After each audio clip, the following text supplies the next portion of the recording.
तो स्वागत है आप सबका हमारे नए वीडियो में।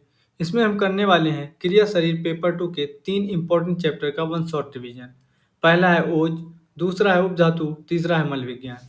तो सबसे पहले हम इन तीनों चैप्टर का वेटेज देखते हैं। तो ओज से बनने वाला है एक एमसीक्यू, उपधातु से बनेगा एक एमसीक्यू और मल से बनेगा 2 एमसीक्यू। इस प्रकार इन तीनों चैप्टर से आने वाले हैं 4 एमसीक्यू और इन तीनों ही चैप्टर से आएगा एक एसएक्यू 5 मार्क्स का और एक एलएक्यू आएगा 10 मार्क्स का। तो इन तीनों चैप्टर का वेटेज हुआ 19 मार्क्स का और आपको चिंता करने की कोई ज़रूरत नहीं है क्योंकि मैं ये तीनों चैप्टर आपको ट्रिक के माध्यम से फिंगर टिप्स पे करा दूंगा। तो हम सबसे पहले देखते हैं कि ओज होता क्या है। तो आप सबने सप्त धातु तो पढ़ ही रखा होगा, रस रक्त मांस मेद अस्थि मज्जा शुक्र। तो ये जो धातु होते हैं ना, इनका जो सबसे सुप्रीम पार्ट होता है यानी कि जो सबसे बेस्ट पार्ट होता है उसी को हम ओज बोलते हैं। तो नेक्स्ट हम देखते हैं कि ओज शब्द की उत्पत्ति और निरुक्ति क्या होती है। तो ओज शब्द जो है उपज प्लस असून शब्द से मिलकर बना हुआ है जिसका अर्थ होता है दीप्ति, बल और प्रकाश। तो नेक्स्ट हम बात करते हैं कि ओज की उत्पत्ति कैसे होती है। तो ओज की उत्पत्ति दो भागों में होती है। एक तो होती है जन्म से पहले, दूसरी होती है जन्म के बाद। और जो जन्म से पहले ओज की उत्पत्ति होती है उसकी बात करें तो जब शुक्र यानी कि स्पर्म और जब शोणित यानी कि ओवा जब आपस में संयोग होता है यानी कि फर्टिलाइजेशन होता है उस समय भी ओज उसमें पाया जाता है। लेकिन उस समय जो ओज पाया जाता है वो शुक्र और शोणित के सार के रूप में पाया जाता है और उस समय हम उसको ओज न कहकर गर्भरस कहते हैं। लेकिन जब फर्टिलाइजेशन यानी कि प्रेगनेंसी हो जाती है तब मोरूला के स्टेज में भी ओज पाया जाता है और जब गर्भ बन जाता है उस समय जब ऑर्गन वगैरह बनते हैं उस समय भी ओज पाया जाता है। यानी कि जन्म से लेकर मृत्यु तक ओज सदैव बना रहता है। तो नेक्स्ट हम बात करते हैं कि जन्म के बाद ओज का निर्माण कैसे होता है। तो जो भी हम भोजन खाते हैं उस पर हमारी जठराग्नि काम करती है और भोजन आहार रस में कन्वर्ट हो जाता है और आहार रस पर प्रत्येक धातु की अपनी अग्नि काम करती है और फिर वो अग्नि उसको उसी धातु में कन्वर्ट कर देती है। जैसे आहार रस पर काम करेगा रस अग्नि तो वो बदल जाएगा रस धातु में। आहार रस पे यदि रक्त अग्नि काम करेगी तो वो बदल जाएगा रक्त अग्नि में। ऐसे ही जब आहार रस से सभी धातुओं का निर्माण हो रहा होता है तो उसी ही समय ओज का भी निर्माण हो जाता है। ओज के लिए कोई अलग से स्रोतस या फिर अग्नि नहीं होती है। जैसे कि रस धातु की अग्नि है रस अग्नि, रक्त धातु की अग्नि है रक्त अग्नि, वैसे ओज के लिए कोई भी अलग से ओज अग्नि नहीं है। और जैसे रस व स्रोतस, रक्त व स्रोतस होते हैं वैसे ओज व स्रोतस नाम का कोई चीज़ नहीं होता है। इसीलिए कहा गया है कि ओज के निर्माण के लिए कोई अलग से स्रोतस या अग्नि नहीं होती है। वो आहार रस से जब धातु बन रहे होते हैं तो उसी समय ओज का निर्माण हो जाता है। तो ओज की उत्पत्ति कैसे होती है इसको हमारे आचार्य चरक जी ने एक एग्जाम्पल की मदद से समझाया है। तो जैसे एक भंवरा होता है वो अलग अलग फूलों पर जाकर शहद को इकट्ठा करता है, वैसे ही हमारे शरीर में जो विभिन्न अंग होते हैं वो भी आहार रस से ही ओज का ग्रहण करते हैं। अगर हम बात करें कि ओज का पोषण कैसे होता है तो जैसे सभी धातुओं का अन्न रस से पोषण होता है वैसे भी ओज का भी पोषण अन्न रस से ही होता है। यानी कि इसका अर्थ है कि ओज की क्वालिटी कैसी होगी ये डिपेंड करता है धातुओं की क्वालिटी पर और धातुओं की क्वालिटी कैसी होगी ये डिपेंड करता है कि हम कैसा भोजन करते हैं। तो ओवरऑल हमारे ओज के निर्माण की क्वालिटी इस पर डिपेंड करती है कि हम कैसा भोजन करते हैं और हमारी जठराग्नि कैसी है। नेक्स्ट हम देखते हैं ओज के गुण और उसके क्लासिफिकेशन। तो हमारे आचार्य चरक जी ने ओज के 10 गुण बताए हैं। गुरु, शीत, मृदु सलक्षण, बहल मधुर, स्थिर प्रसन्न, पिच्छल और स्निग्ध, ये 10 गुण ओज के बताए गए हैं। इनको मैं आपको एक ट्रिक के माध्यम से याद कराता हूँ कि आपको एक स्टोरी याद करना है कि गुरुजी नाम का कोई एक लड़का है और उसको एसएमएस आता है कि बीएमएस में एडमिशन मिल गया है।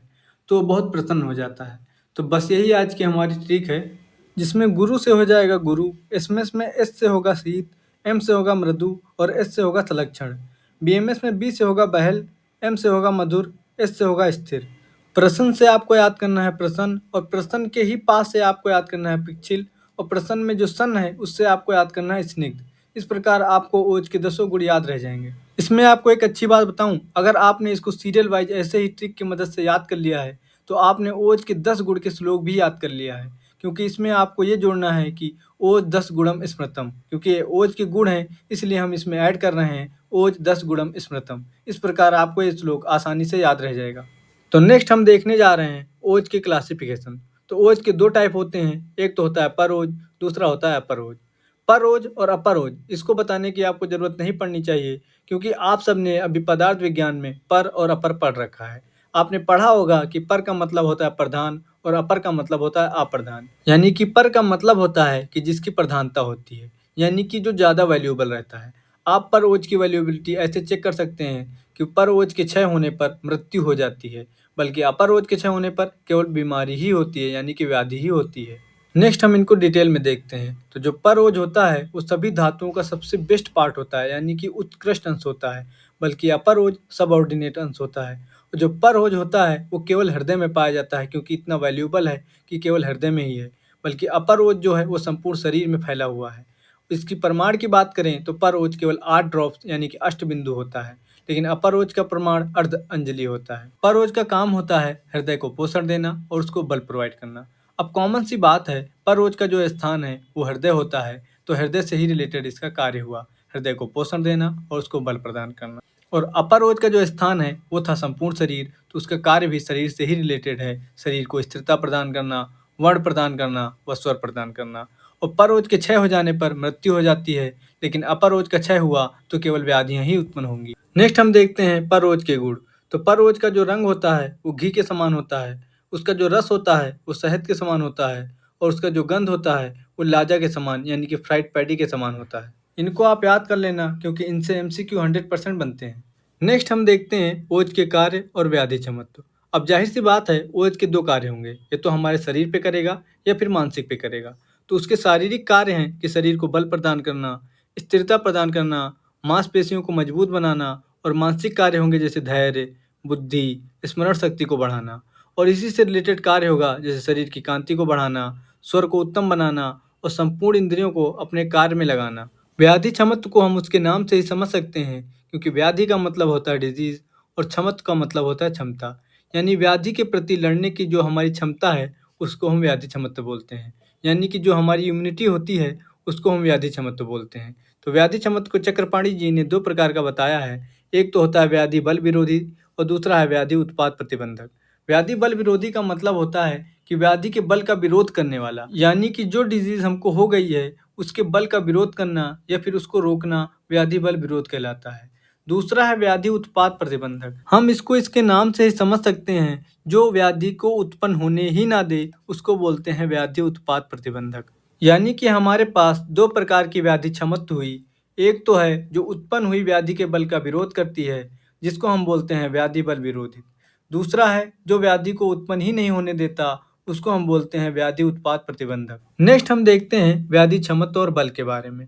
तो व्याधि क्षमत्व का मतलब होता है जो हमारे अंदर शरीर के प्राकृतिक बल यानी कि नेचुरल पावर को मेंटेन करके रखता है, और रोगों के प्रति जो हमारी रोग प्रतिरोधक क्षमता होती है उसको हम बोलते हैं व्याधि क्षमत्व। ओज का भी सेम ही कार्य होता है, क्योंकि ओज का कार्य होता है कि शरीर के प्राकृतिक बल को बनाए रखना और रोगों से बचाव करना। और आचार्य चरक जी ने बल के 3 प्रकार बताए हैं। एक तो है सहज बल, दूसरा है कालज बल और तीसरा है युक्तिकृत बल। तो सहज बल को हम उसके नाम से ही याद रख सकते हैं कि ऐसा बल जो हमको जन्म से पहले ही सहज कर यानी कि बचा कर रखता है उसको हम बोलते हैं सहज बल। अब जाहिर सी बात है, जो बल हमको जन्म से पहले ही मिल रहा हो उसमें हमारी कोई भूमिका नहीं होती, यानी कि वो पूरी तरह से नेचुरल होता है। तो इसीलिए हम सहज बल को प्राकृतिक बल यानी कि नेचुरल इम्यूनिटी भी बोलते हैं। और ये बल हमको स्वाभाविक रूप से मिलता है, और ये शारीरिक और मानसिक वो बल है जो जन्म से उपस्थित होता है और हमको बीमारियों से बचाता है। और ये बल हमको पेरेंट्स से यानी कि हमारे माता पिता से मिलता है। नेक्स्ट बल है कालज बल, और काल का मतलब होता है टाइम यानी कि समय। ये दो चीज़ों पर डिपेंड करता है। एक तो डिपेंड करता है ऋतु यानी कि सीजन के अनुसार, दूसरा डिपेंड करता है वय यानी कि एज के अनुसार। और यदि हम बल पर ऋतु का प्रभाव देखें तो शिशिर ऋतु और हेमंत ऋतु, इसमें बल की वृद्धि होती है। और एज के अनुसार यदि हम बल पर प्रभाव देखें तो बाल्यावस्था में कम बल रहता है, यौवन अवस्था में ज़्यादा हो जाता है और वृद्धावस्था में सबसे कम हो जाता है। नेक्स्ट बल है युक्तिकृत बल, यानी कि ऐसा बल जो हम युक्ति लगाकर प्राप्त करते हैं। युक्ति जैसे कि आहार, विहार, व्यायाम, विश्राम और रसायन का प्रयोग, ये सब युक्ति लगाकर जो भी बल हम प्राप्त करते हैं उसको हम बोलते हैं युक्तिकृत बल, यानी कि एक्वायर्ड इम्यूनिटी। तो नेक्स्ट हम देखने वाले हैं बल वृद्धिकर भाव क्या होते हैं। हम इसको इसके नाम से ही समझ सकते हैं कि ऐसे भाव जो हमारे शरीर के अंदर बल की वृद्धि कराते हैं उनको हम बल वृद्धिकर भाव बोलते हैं। तो आचार्य चरक जी ने ऐसे 12 फैक्टर बताए हैं जिनकी वजह से हमारे शरीर में बल की वृद्धि होती है। इनको याद करने के लिए हम इन्हें 4 भागों में बांट देंगे कि ऐसे फैक्टर जो जन्मजात होते हैं, ऐसे फैक्टर जो आहार और जीवन शैली पर डिपेंड करते हैं, ऐसे फैक्टर जो मानसिक और समय पर डिपेंड करते हैं, और ऐसे फैक्टर जो शरीर की अवस्था पर डिपेंड करते हैं। तो सबसे पहले हम देखते हैं ऐसे कौन से फैक्टर हैं जो जन्मजात होते हैं, जैसे कि काल जन्म, यानी कि व्यक्ति ने किस काल में जन्म लिया है, बल उस पर डिपेंड करता है। जैसे मान लो किसी ने शिशिर ऋतु में जन्म लिया है तो उसका बल स्वभाव से ही ज्यादा रहेगा। जन्म स्थान पर भी डिपेंड करता है, जैसे किसी ने पंजाब, सिंध जैसे इलाकों में जन्म लिया है तो उसका स्वभाव से ही बल ज्यादा रहेगा। माता पिता का जेनेटिक्स कैसा है इस पर भी बल डिपेंड करता है। स्वभाव से यानी कि उसका प्राकृतिक बल कैसा है इस पर भी बल डिपेंड करता है। नेक्स्ट हम देखते हैं आहार और जीवन शैली पर। जैसे कि आहार संपत्ति यानी कि उत्तम और पौष्टिक भोजन ले रहे हैं तो जाहिर सी बात है बल अधिक होगा। सातवें संपत्ति यानी कि शरीर के अनुकूल आदतें, जैसे सही समय पर उठना, व्यायाम करना इत्यादि, अगर ये सब करते रहेंगे तो बल अधिक रहेगा। तो नेक्स्ट है कर्म, यानी कि हम एक्सरसाइज वगैरह कर रहे हैं कि नहीं, इस पर भी बल डिपेंड करता है। नेक्स्ट हम देखते हैं मानसिक व समय, यानी कि मानसिक स्थिति कैसी है इस पर भी बल डिपेंड करता है। नेक्स्ट देखते हैं साहस, यानी कि सदैव खुश रहने से भी शरीर में बल की वृद्धि होती है।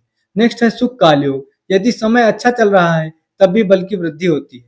नेक्स्ट हम देखते हैं कि ऐसे कौन से फैक्टर हैं जो शरीर की अवस्था पर डिपेंड करते हैं। जैसे कि यदि शरीर संपत्ति यानी कि मजबूत शारीरिक ढांचा है तो बल अधिक रहेगा। यौवन यानी कि युवा काल है तब भी बल अधिक रहेगा। तो इसी तरह यदि आप 12 फैक्टर को इन 4 पार्ट में डिवाइड करके याद करेंगे तो ये आपको आसानी से याद रह जाएंगे। तो नेक्स्ट हम देखते हैं कि यदि ओज में विकृति आ गई, यानी कि ओज में कोई प्रॉब्लम हो गई तो क्या क्या लक्षण देखने को मिलेंगे। तो यदि पर ओज का क्षय हो गया तो जाहिर सी बात है भी मृत्यु होगी। लेकिन यदि अपर ओज होगा तो इसके 3 टाइप हो सकते हैं। पहला तो है ओज विसंसन, यानी कि ओज का विस्थापित हो जाना। दूसरा है ओज व्यापक, यानी कि ओज का दूषित हो जाना। तीसरा है ओज का क्षय, यानी कि ओज का कमी हो जाना। तो सबसे पहले देखते हैं हम ओज का डिस्प्लेसमेंट होने पर क्या लक्षण आते हैं। तो जाहिर सी बात है यदि ओज डिस्प्लेसमेंट हो गया है तो दोष भी विस्थापित हो जाएंगे। नेक्स्ट लक्षण आप ऐसे याद कर सकते हैं कि आप मान लीजिए कि संधियों में ओज पाया जाता है और ओज का डिस्प्लेसमेंट हो जाता है तो जाहिर सी बात है संधियां ढीली हो जाएंगी, अंग साध हो जाएगा और मानसिक कार्यों में कमी आ जाएगी। नेक्स्ट हम देखते हैं ओज व्यापक के लक्षण, यानी कि ओज अगर दूषित हो गया है तो क्या लक्षण आएंगे। तो पहला लक्षण है गुरुगात्रता, यानी कि हेवीनेस, यानी कि गुरुता, शरीर भारीपन आ जाएगा। नेक्स्ट है स्तब्ध गात्रता, यानी कि मूवमेंट रेस्ट्रिक्टेड हो जाएगा। तीसरा हमको वातशोफ हो सकता है, यानी कि विडेमा हो जाएगा। चौथा है ग्लानि, तंद्रा और निद्रा, ये सब हमको लक्षण देखने को मिलेंगे। नेक्स्ट है ओज क्षय, यानी कि ओज की कमी हो जाने पर हमको क्या लक्षण देखने को मिलेंगे। जाहिर सी बात है ओज का क्षय हुआ है तो मांस धातु का क्षय हो जाएगा। मांस धातु का क्षय होगा तो आदमी मोह करेगा, प्रलाप करेगा और मृत्यु हो जाएगी, साथ में वो मूर्छित भी हो सकता है। आचार्य चरक जी ने ओज क्षय के लक्षण अलग से भी बताए हैं, जैसे कि दुर्बलता, अविक्षण और इंद्रियों की दुर्बलता आदि। साथ ही इसका टेबल भी दे रखा है, आप इसको आसानी से पढ़ के याद कर सकते हैं। हमारा नेक्स्ट टॉपिक है उपधातु। ये 2 शब्दों से मिलकर बना है, उप प्लस धातु, जिसका अर्थ होता है सेकेंडरी टिश्यू। यानी जो उपधातु होते हैं वो केवल शरीर का धारण करते हैं, उसका पोषण नहीं करते हैं, इसीलिए हम इन्हें उपधातु कहते हैं। उपधातु की उत्पत्ति धातु के ही प्रसाद अंश से होती है, यानी कि धातु का जो प्रसाद भाग होता है उससे ही उपधातु बनता है। नेक्स्ट हम देखते हैं कि उपधातु का निर्माण कैसे होता है। तो पूर्व धातु पर काम करता है धातु अग्नि, जिससे 2 भाग बनते हैं। एक तो बनता है किट अंश, जिससे धातुमल बन जाता है। दूसरा बनता है प्रसाद अंश, इसके भी 2 भाग होते हैं। एक होता है स्थूल भाग, जिससे स्वयं धातु बनती है, और दूसरा होता है सूक्ष्म भाग, जिसके भी 2 भाग हैं। एक से बनती है उपधातु और दूसरा जो अंश है उससे नेक्स्ट धातु बनता है। तो इसको हम एक एग्जाम्पल की मदद से समझते हैं कि मान लीजिए यहाँ पूर्व धातु के स्थान पर रस है, तो उस पर धातु अग्नि काम करेगी, रक्त धातु अग्नि, जिससे 2 भाग बनेंगे। एक तो बनेगा किट अंश, जिससे बनेगा धातुमल। दूसरा होगा प्रसाद अंश, जिसके भी 2 भाग होंगे। एक तो होगा स्थूल भाग, जिससे स्वयं रक्त धातु बनेगा। दूसरा होगा सूक्ष्म भाग, जिसके 2 पार्ट बनेंगे, जिससे बनेगा रक्त धातु का उपधातु सिरा और कंडरा। दूसरा बनेगा नेक्स्ट धातु का सधर्मी अंश, यानी कि मांस धातु सधर्मी अंश। ठीक इसी प्रकार सभी धातुओं का उपधातु बनता है। आशा करते हैं आपको ये आसानी से समझ में आया होगा। यदि आपको कोई प्रॉब्लम हो तो आप कमेंट करके हमसे पूछ सकते हैं। तो नेक्स्ट हम याद करते हैं सभी धातुओं के उपधातु और साथ में उसके स्थान और कार्य। तो सबसे पहला धातु है रस, जिसका उपधातु है स्तन और आर्तो। आप इसको ऐसे याद रख सकते हैं कि रस यानी कि लिक्विड होता है और स्तन यानी कि ब्रेस्ट मिल्क ये भी लिक्विड होता है। आर्तो यानी कि मेंस्ट्रुअल ब्लड ये भी लिक्विड होता है। यानी कि रस का जो उपधातु है वो भी लिक्विड ही है, स्तन और आर्तो। नेक्स्ट हम देखते हैं रक्त। रक्त के उपधातु के लिए आपको याद करना है कि रक्त में जो का है उससे ही हम याद कर लेंगे कंडरा और सिरा एक साथ, यानी कि रक्त का उपधातु है कंडरा और सिरा। मास को आप ऐसे याद रखेंगे जैसे कि हम बोलते हैं जल वल, पानी वानी, खाना वाना, वैसे हम बोलेंगे मास वास, जिससे आपको याद रह जाएगा कि मास, और वास से आपको याद करना है वसा। और त्वचा पर तो मास लगा ही रहता है। आप इसको ऐसे भी याद कर सकते हैं कि वसा का मतलब मसल फैट होता है, और त्वचा के अंदर मसल फैट तो पाया ही जाता है। नेक्स्ट मेद धातु का उपधातु है स्नायु।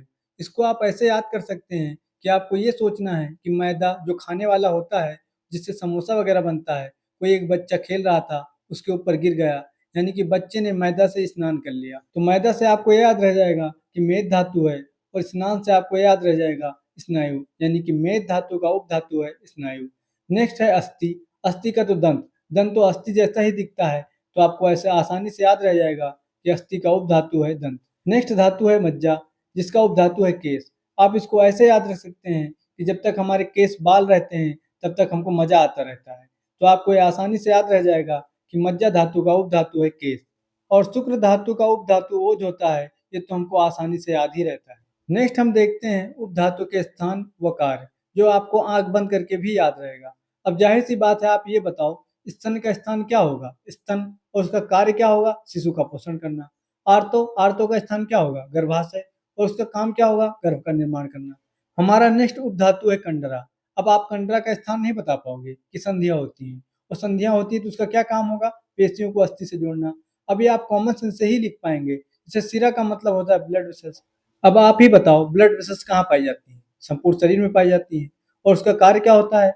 रक्त और पोषक तत्वों का ट्रांसपोर्ट करना। कॉमन सी बात है, आपको आसानी से याद रह जाएगा। वसा का मतलब होता है मसल फैट। उसका काम क्या होगा? पेशियों के बीच पाया जाएगा, और उसका स्नेहन यानी लुब्रिकेशन का काम रहेगा। नेक्स्ट है त्वचा। त्वचा का क्या काम रहेगा? वो बाह्य आवरण करेगा, यानी बाहरी चीजों को आवृत करेगा। उसका काम क्या रहेगा? प्रोटेक्शन। ये आपको बहुत ही आसानी से याद रह जाएंगे। आपको इसके लिए एफर्ट करने की भी जरूरत नहीं पड़ेगी। नेक्स्ट उपधातु है स्नायु। स्नायु मतलब कि लिगामेंट। अब लिगामेंट क्या होता है? जो बोन टू बोन जोड़ता है। तो इसका स्थान क्या होगा? अस्थि संधियां। और कार्य क्या होगा? शरीर और संधियों को बांधना। नेक्स्ट है दंत। दंत का स्थान क्या है? मुख। और कार्य क्या है? चबाना। नेक्स्ट है केश। केश का स्थान क्या होगा? सिर। और काम क्या होगा? आवरण। ओज। ओज का स्थान क्या है? संपूर्ण शरीर। और कार्य क्या होगा? व्याधि शमन यानी कि इम्यूनिटी प्रोवाइड करना। इस प्रकार जैसे मैंने आपको ट्रिक के माध्यम से उपधातु याद करा दिया है, आप उसको याद कर लेना बस। बाकी स्थान और कार्य तो आप कॉमन सेंस से ही लिख पाएंगे। नेक्स्ट हम स्तन उपधातु को डिटेल में पढ़ेंगे। तो स्तन यानी कि ब्रेस्ट मिल्क, इसका स्थान होता है स्तन यानी कि ब्रेस्ट। इसकी उत्पत्ति की बात करें तो ये रस धातु के सूक्ष्म भाग से बनता है, और आहार रस का जो मधुर भाग होता है, यानी कि जो चीज हम मीठा वाला भाग खाते हैं, वो ही स्तन में यानी कि ब्रेस्ट मिल्क में कन्वर्ट हो जाता है। स्राव का कारण यानी कि उसके फ्लो का कारण है शिशु का दर्शन, यानी कि जब भी माता बच्चे को देखती है, तब उसका स्तन यानी कि ब्रेस्ट मिल्क फ्लो होने लगता है। स्पर्श करने से, वात्सल यानी कि मैटरनल अफेक्शन से, इन सभी रीजन के कारण जो ब्रेस्ट मिल्क का स्त्राव होता है। नेक्स्ट हम देखते हैं शुद्ध स्तन और दूषित स्तन के बीच अंतर। अब जाहिर सी बात है, आप इसको नॉर्मल मिल्क से ही कंपेयर करो। कि मान लो आप प्योर मिल्क लेकर आएंगे, तो जल में जब डालेंगे तो आसानी से मिल जाएगा। और वो मिल्क कैसा होता है? व्हाइट कलर का होता है। और पीने में उसका स्वाद कैसा होता है? मधुर होता है, जो प्योर होगा उसका। बाकी जो दूषित हो जाएगा, वो जल में डालने पे डूब जाएगा। उसका जो रस है वो रूक्ष हो जाएगा, कसाय हो जाएगा, पीले रंग का हो जाएगा, और उसका स्वाद खट्टा और कड़वा हो जाएगा। अब नेक्स्ट हम देखते हैं स्तन वृद्धि, यानी कि मिल्क मिल्क अगर बढ़ जाता है तो क्या प्रॉब्लम आएगा? तो स्तनों में भारीपन आ जाएगा, बार बार दूध छलकेगा, और वेदना यानी कि दर्द होगा। स्तन क्षय यानी कि ब्रेस्ट मिल्क में यदि कमी हो जाती है तो क्या लक्षण आएंगे? स्तनें सिकुड़ जाएंगी, दूध कम हो जाएगा, और शिशु रोएगा। नेक्स्ट हम देखते हैं आर्तो और रज। रज का मतलब होता है मेंस्ट्रुअल ब्लीडिंग, यानी कि लड़कियों में जो हर महीने पीरियड्स के दौरान ब्लड आता है, उसको ही हम मेंस्ट्रुअल ब्लीडिंग यानी कि रज बोलते हैं। इसकी काल की बात करें तो ये हर महीने 3 दिन तक होता है, और इसका कार्य होता है गर्भाशय की शुद्धि। ऋतुकाल के पश्चात रक्तस्राव रुक जाता है, यानी कि ऋतुकाल के बीत जाने के बाद ब्लड का फ्लो नहीं होता है। नेक्स्ट है आर्तो। आर्तो यानी कि स्त्री बीज, यानी कि फीमेल गैमेट ओवम। ओवम को हम आर्तो बोलते हैं, और जो गर्भ निर्माण में सहायक होता है। इसके काल की बात करें तो इसका निर्माण हर महीने होता है मेंस्ट्रुअल साइकिल के दौरान। इसके कार्य की बात करें तो ये गर्भ निर्माण यानी कि रिप्रोडक्शन में काम आता है। क्षय की बात करें तो प्रेग्नेंट लेडियों में रज का स्त्राव यानी कि मेंस्ट्रुअल ब्लीडिंग नहीं होती है, वो गर्भ का पोषण करता है। शुद्ध आर्तो के लक्षण की बात करें तो ये लाक्षा के समान दिखता है, रैबिट के ब्लड के जैसा होता है, गुंजा के फल के समान लाल होता है, और सबसे बड़ी चीज, ये कपड़े पर दाग नहीं छोड़ता है। नेक्स्ट हम देखते हैं आर्तों में विकृति और आर्तव स्रोतस। तो सबसे पहले हम देखते हैं दूषित आर्तों के लक्षण। यदि वातज है तो फिनाइल यानी कि फ्रोदी होगा, रूक्ष होगा, कृष्ण वर्ण का होगा। पित्तज होगा तो पीला होगा, उष्ण होगा और फोल स्मिन यानी कि सड़ी जैसी बदबू आएगी। कफज होगा तो मज्जा के समान गाढ़ा दिखेगा और पिच्छिल होगा। और यदि तीनों दोष होंगे तो मूत्र या पुरुष जैसी गंध आएगी। नेक्स्ट देखते हैं आर्तव स्रोतस। आर्तव स्रोतस का मूल स्थान गर्भाशय और आर्तव धमनियां होती हैं। इसका पोष धातु होता है रस धातु और अग्नि होती है रस अग्नि। विकृति के लक्षण की बात करें, यदि आर्तव स्रोतस में कोई दिक्कत आ गई तो उसमें क्या होगा, वंध्यत्व यानी कि इनफर्टिलिटी, आर्तोनाश यानी कि अमेनोरिया होगा और अत्यधिक पीड़ा यानी कि डिस्मेनोरिया होगा। नेक्स्ट हम देखते हैं त्वचा, जो कि मांस धातु की उप धातु होती है और ये पूरे शरीर का आवरण करती है। हमने त्वचा के टाइप, इसकी मोटाई, यहाँ तक कि इसकी संबंधित व्याधियां भी हमने ट्रिक की मदद से आपको याद कराई हैं। उसका लिंक मैं आपको डिस्क्रिप्शन बॉक्स में दे दूंगा या फिर आप कमेंट कर देना, मैं आपको प्रोवाइड करा दूंगा। हमारा नेक्स्ट टॉपिक है मल। मल को हम बहुत ही आसानी से याद कर सकते हैं कि मलिन करणात मला, यानी जो शरीर को मलिन करता है उसको हम मल बोलते हैं। यानी कि शरीर के बाह्य छिद्रों से निकलने वाला जो द्रव है उसको हम मल कहते हैं। जैसे आंख से निकलने वाला मल, नाक से निकलने वाला, कान से निकलने वाला, ये सब। और बाकी मूत्र और पुरुष मल कहलाते हैं। इसका हम निरुक्ति देखें तो जो शरीर को मलिन यानी कि गंदा करता है उसको हम मल बोलते हैं। इसके टाइप्स दो प्रकार के होते हैं। एक तो होता है आहार मल, यानी कि जो हमारे आहार से बनता है, जैसे कि पुरुष और मूत्र। दूसरा होता है धातु मल, जो कि प्रत्येक धातु का अपशिष्ट भाग, यानी कि जो हमारे सप्त धातुएं होती हैं, रस, रक्त, मांस, मेद, अस्थि, मज्जा, शुक्र, इन सभी धातुओं का अपना एक खुद का मल होता है। उसी को हम धातु मल बोलते हैं। जिसको हम ऐसे समझते हैं कि मान लो आपने आहार खाया तो उस पर जठराग्नि पाक करेगी। जठराग्नि के पाक करने के बाद आहार रस बनेगा, जिस पर कार्य करेगी समान वायु। समान वायु के कार्य करने से आहार रस जो है वो सार किट विभाजन हो जाएगा, यानी कि सार भाग अलग हो जाएगा, किट भाग अलग हो जाएगा। सार भाग से तो शरीर का पोषण हो जाएगा, लेकिन जो किट भाग है वो पक्वाशय में प्रवेश करेगा और ठोस भाग पुरुष में कन्वर्ट हो जाएगा और जो द्रव भाग यानी कि लिक्विड है वो मूत्र में कन्वर्ट हो जाएगा। नेक्स्ट हम देखते हैं पुरुष मल की उत्पत्ति और उसके गुण। तो पुरुष मल जो होता है वो आहार रस से जो मल बनता है उसका जो ठोस भाग पिंड के रूप में होता है उसको हम पुरुष बोलते हैं। इसकी उत्पत्ति की बात करें तो पक्वाशय यानी कि लार्ज इंटेस्टाइन में जो किट भाग होता है, जब उसका जल यानी कि लिक्विड पार्ट एब्जॉर्ब हो जाता है, जो ठोस भाग बचता है उसको हम पुरुष बोलते हैं। पक्वाशय की जो कला है वो मल को मल में, मूत्र में व अधोवायु में विभाजित करती है। इसकी प्रमाण की बात करें तो 7 अंजलि होता है। आप इसको ऐसे याद करना कि पुरुष का साथ सबको चाहिए होता है। तो पुरुष से आपको याद करना कि पुरुष, और सात से आपको याद करना है सात, यानी कि पुरुष का जो प्रमाण है वो 7 अंजलि है। नेक्स्ट इसकी गुण की बात करें तो जो पुरुष होता है वो पिंडित के रूप में होता है। गंध इसकी फोल ओडर होती है, यानी कि दुर्गंध आती है। दोष अनुसार इसके कलर भी होते हैं, जैसे वातज हुआ तो स्याव कलर, पित्त हुआ तो पित्त कलर और कफज हुआ तो श्वेत कलर। नेक्स्ट हम पुरुष व स्रोतस और उसकी विकृति देखते हैं। तो पुरुष व स्रोतस का जो मूल स्थान है वो पक्वाशय यानी कि लार्ज इंटेस्टाइन है और दूसरा है स्थूल गुद। आप इसको ऐसे याद कर लेना कि पास है पुरुष व स्रोतस, दूसरा मूल स्थान पास ही होगा पक्वाशय, और जो पुरुष है वो गुद से बाहर आता है तो उसका दूसरा मूल स्थान स्थूल गुद हो जाएगा। इस प्रकार आपको यह याद रह जाएगा कि पुरुष व स्रोतस के दो मूल स्थान हैं, एक है पक्वाशय, दूसरा है स्थूल गुद। इसकी कार्य की बात करें तो पुरुष का वहन और निष्कासन यानी कि पुरुष का एक्सक्रेशन करने में काम आता है। नेक्स्ट हम देखते हैं पुरुष वृद्धि के लक्षण और पुरुष क्षय के लक्षण। पुरुष वृद्धि यानी कि आप ये सोचो कि अगर मल की वृद्धि हो गई है तो क्या लक्षण आएंगे। अब जाहिर सी बात है, उदर यानी कि कुक्षी सूल, पेट दर्द करने लगेगा। दूसरा वायु, वायु बढ़ जाएगी यानी कि आटोप हो जाएगा। मल निष्कासन यानी कि बार बार मल त्याग की इच्छा होगी। अब जाहिर सी बात है, यदि मल की वृद्धि हो गई है तो बार बार मल त्याग करने की इच्छा नहीं होगी। दूसरा भारीपन, अब जाहिर सी बात है मल अगर ज्यादा हो जाएगा तो पेट में भारीपन नहीं आएगा। इसको आप कॉमन सेंस से लिख पाएंगे। दूसरा है पुरुष क्षय यानी कि पुरुष की कमती हो गई है। तो आप ये बताओ, आंत्र कुंचन यानी कि गर्गलिंग साउंड नहीं आएगी इंटेस्टाइन में, वायु का ऊर्ध्वगमन नहीं हो जाएगा ऊपर की ओर, और अल्प मात्रा में कष्ट पूर्वक मल त्याग होगा। अब जब मल की मात्रा ही कम हो गई है तो कष्ट तो होगा ही ना। और यदि पुरुष का क्षय कुछ ज्यादा ही हो जाएगा तो हृदय और पार्श्व पीड़ा में पेन होने लगेगा। नेक्स्ट हम देखते हैं मूत्र की उत्पत्ति और उसके गुण। इसकी परिभाषा की बात करें तो आहार से जो मल बनता है उसका जो लिक्विड पार्ट होता है उसको हम मूत्र बोलते हैं। इसकी प्रमाण की बात करें तो ये 4 अंजलि होता है, और इसका कार्य की बात करें तो ये शरीर में जो अतिरिक्त क्लेद यानी कि जल होता है उसको बाहर निकालता है। प्रॉपर्टीज की बात करें तो इसका रस होता है कटु व लवण, गंध होता है मूत्र की गंध यानी कि विकृति में तीक्ष्ण दुर्गंध आएगी, वर्ण इसका हल्का पीला रंग होता है और स्पर्श इसका उष्ण और तीक्ष्ण होता है। मूत्र व स्रोतस की बात करें तो इसका मूल स्थान होता है ब्लैडर और किडनी। ये तो आपको आसानी से याद रहेगा, बस आपको इसका हिंदी नाम याद करना है, यानी कि ब्लैडर को बस्ती बोलते हैं और किडनी रीजन को बोलते हैं वंक्षण। इस प्रकार मूत्र व स्रोतस का मूल स्थान होगा बस्ती और वंक्षण। नेक्स्ट हम देखते हैं मूत्र निर्माण की प्रक्रिया। तो पक्वाशय में जो आहार का किट भाग जल के रूप में होता है, उसका नाड़ियों द्वारा अवशोषण हो जाता है। फिर वह मूत्र व नाड़ियों में जाती है, फिर वहां उसका निरंतर ऊजिंग होता रहता है, फिर वो बस्ती में जाता है। बस्ती में निरंतर उसका संचय यानी कि इकट्ठा होता रहता है, फिर अपान वायु की क्रिया द्वारा मूत्र मार्ग से उसका निष्कासन हो जाता है, यानी कि यूरेथ्रा द्वारा उसका एक्सक्रीशन हो जाता है। तो नेक्स्ट हम देखते हैं मूत्र की वृद्धि और उसके क्षय के लक्षण। यदि मूत्र की वृद्धि हो गई तो जाहिर सी बात है मूत्र की मात्रा बढ़ जाएगी और मूत्र का अत्यधिक स्त्राव होगा।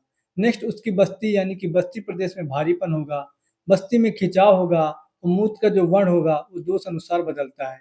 मूत्र त्यागने के बाद अतृप्ति यानी कि उसको ऐसा लगेगा कि अभी भी टॉयलेट दोबारा से आ रही है। नेक्स्ट है मूत्र क्षय यानी कि मूत्र की कमी हो गई, तो जाहिर सी बात है आप कम जाएंगे टॉयलेट करने। बस्ती में तनाव वसूल होगा, प्यास अधिक लगेगी, मुख सूखेगा और मूत्र विवर्ण हो जाएगा यानी कि मूत्र का डिस्कलरेशन हो जाएगा और उसमें ब्लड भी आने लगेगा। नेक्स्ट होगा कृशता यानी कि मूत्र त्याग करने में डिफिकल्टी होने लगेगी। नेक्स्ट हम देखते हैं श्वेत की उत्पत्ति, उसके कार्य और उसके स्रोत। श्वेत की जो उत्पत्ति होती है ये मेद धातु का मल होता है।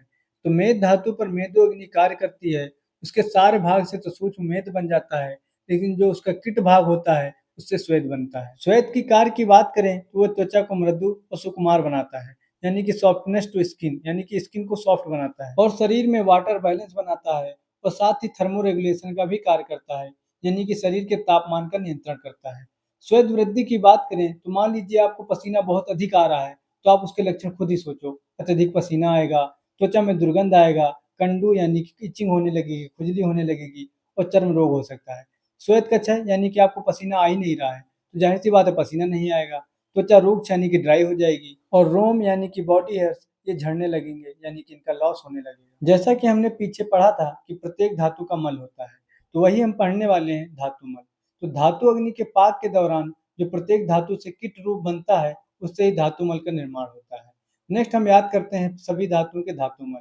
तो रक्त, रक्त, मांस, मेद, अस्थि, मज्जा, शुक्र, ये धातुओं के नाम तो आपको याद ही होंगे, इनका धातु मल आपको याद करना है। तो रस का उपधातु होता है कफ, रक्त का होता है पित्त। तो रक्त के लिए आप इसको ऐसे याद कर सकते हैं कि पिता से रक्त का रिश्ता होता है, इससे आपको याद रह जाएगा कि रक्त का धातु मल है पित्त। मांस का होता है मल, जैसे कान का, नाक का। और मेद धातु का धातु मल है श्वेत, आप इसको राइमिंग से याद करना, मेद श्वेत, मेद श्वेत। नेक्स्ट है अस्थि, अस्थि का होगा केश, रोम और नख।